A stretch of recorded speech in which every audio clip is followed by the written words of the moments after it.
父女俩正吃着饭，父亲突然提出要给女儿盛汤，可他却偷偷在汤里加了特殊的佐料。女孩喝下后，很快开始头晕目眩。父亲见状，急忙将其扶进房间休息。待女儿熟睡后，他又马上拨通了一个神秘的电话。女孩万万想不到，自己有一天竟会因为自己的父亲而一步步走向深渊地狱。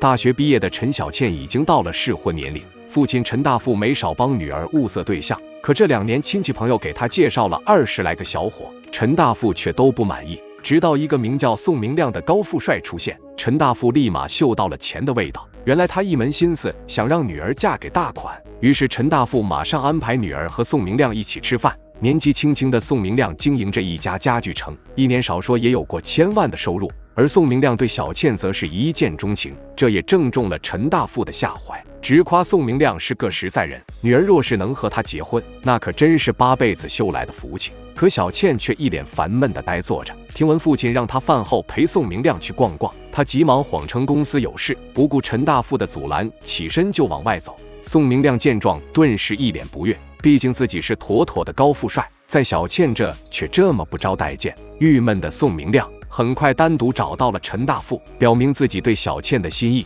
并试探性地询问小倩在外是否有男朋友。陈大富闻言赶忙否定，并表明了态度，只要宋明亮对女儿真心相待，并舍得花钱，那这事肯定能成。宋明亮闻言当即心领神会，二话不说就答应出钱给陈大富置办新家具。钓到这么一个金龟婿，陈大富心里顿时乐开了花，他打定主意，无论如何都要促成这门亲事。然而当小倩听说是宋明亮买的家具后，脸上顿时阴云密布，指责陈大富乱收别人的东西。小倩显然清楚父亲的意图，于是便再三强调自己跟宋明亮不可能。爸，我对他一点感觉也没有，再说他这个人满脑子除了钱什么都没有。现在这个社会什么不是冲着钱去啊？我看你多读了几年书，把脑子读坏了。见钱眼开的陈大富对女儿咄咄相逼，可小倩却不愿接受这门婚事。陈大富顿时怒火中烧，放话要和女儿一刀两断，父女俩最终不欢而散。而小倩之所以如此排斥宋明亮，其实还有个原因，那就是她已经有男朋友了。郁闷的小倩很快就将自己的男友刘浩约了出来，并提出要马上和对方结婚。刘浩闻言顿时一脸难以置信，因为他知道自己一个穷小子，小倩的父亲绝对不会同意的，于是连忙询问小倩发生了什么。小倩便把自己一肚子的委屈都告诉了刘浩，而小倩这次找刘浩是准备先斩后奏，只要他跟刘浩把婚结了，父亲就不会再逼他了。刘浩再三犹豫后答应了下来，准备第2天就上门提亲。可小倩万万想不到，意识到女儿不对劲的陈大富竟尾随她出来，躲在不远处偷听到了这一切。而一个可怕的想法就此在陈大富脑海里产生，他很快就打电话给小倩，先是好生道歉了一番，又再三叮嘱小倩下班早点回去吃饭。小倩闻言顿时心软，一边向陈大富道歉，一边琢磨着要趁机公开自己和刘浩的关系。可小倩怎样都料不到，在前面等待她的却是万丈深渊。饭桌上，小倩开门见山就想跟父亲提刘浩的事，不料陈大富却阻止了她，让她吃完饭再说，还贴心的要给小倩盛汤。可没想到盛完汤后，陈大富竟毫不犹豫地将一包药粉倒入了汤中。不知情的小倩喝下后不久就头晕眼花，意识也渐渐模糊。陈大富则急忙扶着她回房间休息。待女儿完全昏睡后，他竟拨通了宋明亮的电话，告知对方小倩生病了，让他尽快过来一趟。宋明亮收到消息后没多久就赶到了，发现小倩已经熟睡后，他表示改天再来看望。可陈大富却让宋明亮留下来照顾他，并推波助澜说两人迟早要结婚，大可不必避嫌。宋明亮闻言马上心领神会，激动不已。等陈大富出了房门后，宋明亮再也控制不住内心的躁动，像一只饿狼般扑到了小倩身上。第2天，小倩醒来发现自己和宋明亮皆赤身裸体地躺在床上后，马上意识到了什么，瞬间崩溃愤怒不已。她急忙穿好衣服，将沉睡中的宋明亮一把推醒，质问他究竟是怎么一回事。见宋明亮支吾不语，又急忙来到客厅质问陈大富。不料陈大富却气定神闲地表示，宋明亮是小倩的未婚夫，2人同床共枕是再正常不过的事。小倩闻言顿时大发雷霆。而就在这时，门外突然传来敲门声，竟是小倩的正牌男友刘浩来提亲了。可刘浩一开口就吃了闭门羹。陈大富立马警告刘浩，小倩马上就要结婚了，让他不要再来找。刘浩闻言顿时气恨不已，不顾小倩的叫喊，愤然离去。而宋明亮觉得自己和小倩已经生米煮成熟饭，便很快向陈大富提起了婚事。陈大富则信誓旦旦地承诺小倩肯定会同意。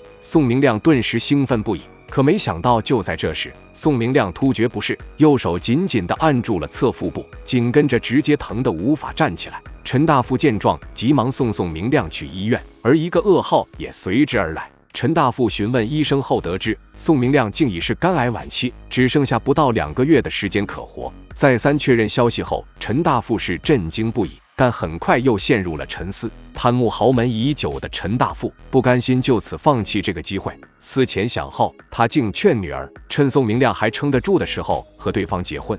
我知道你想不通，可宋明亮只有2个月的时间了，你不马上跟他结婚，到时候他走了，我们什么也得不到。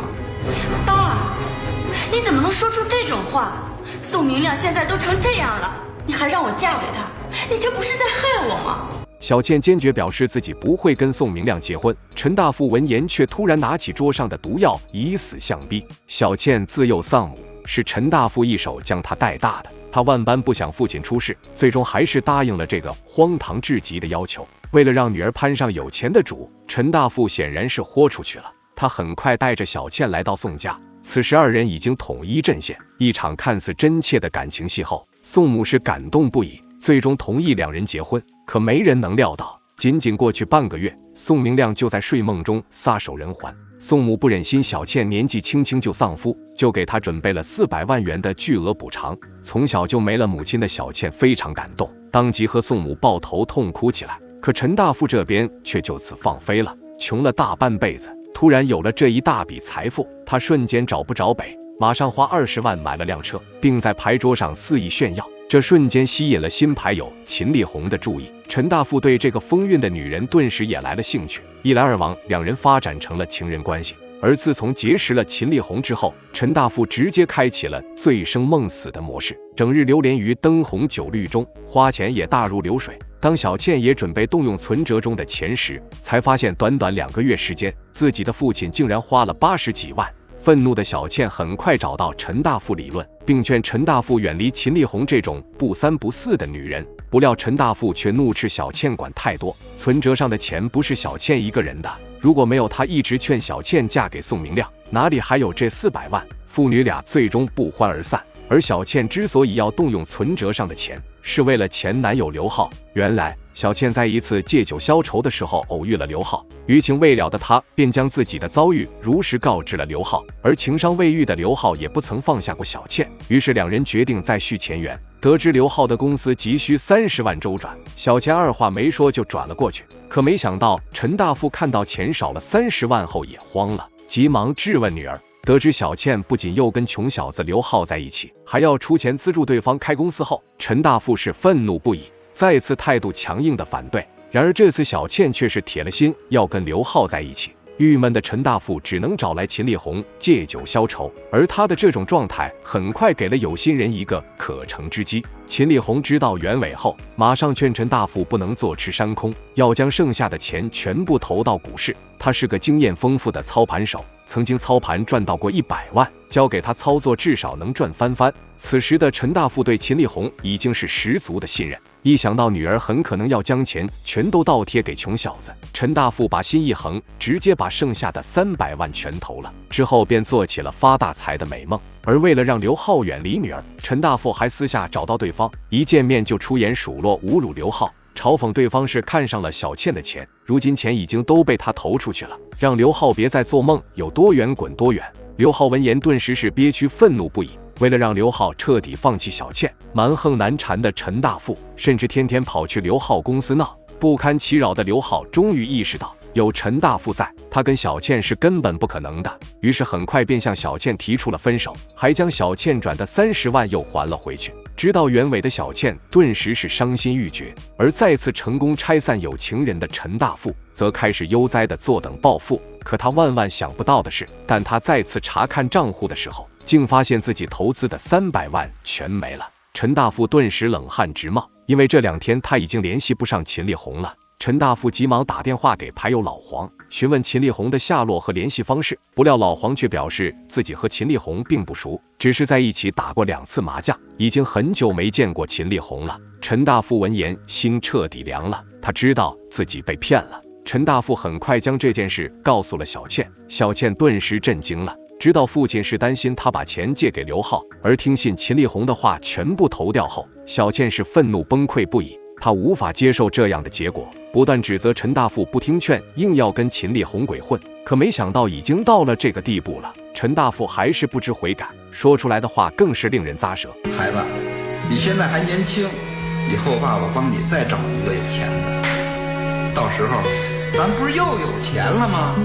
爸，你怎么能说出这种话？小倩难以置信，自己的亲生父亲为了钱，简直是将自己当成了一棵摇钱树，一件可交易的货物。绝望的小倩当即动了轻生的念头，只见她猛然拿起桌上的水果刀，打算自尽。陈大富见状急忙争抢起来，而悲剧也随之发生。推搡间冰冷的水果刀竟不慎插进了陈大富的身体中。为一己之私，嫌贫爱富的陈大富，最终因为自己的贪婪，付出了生命的代价。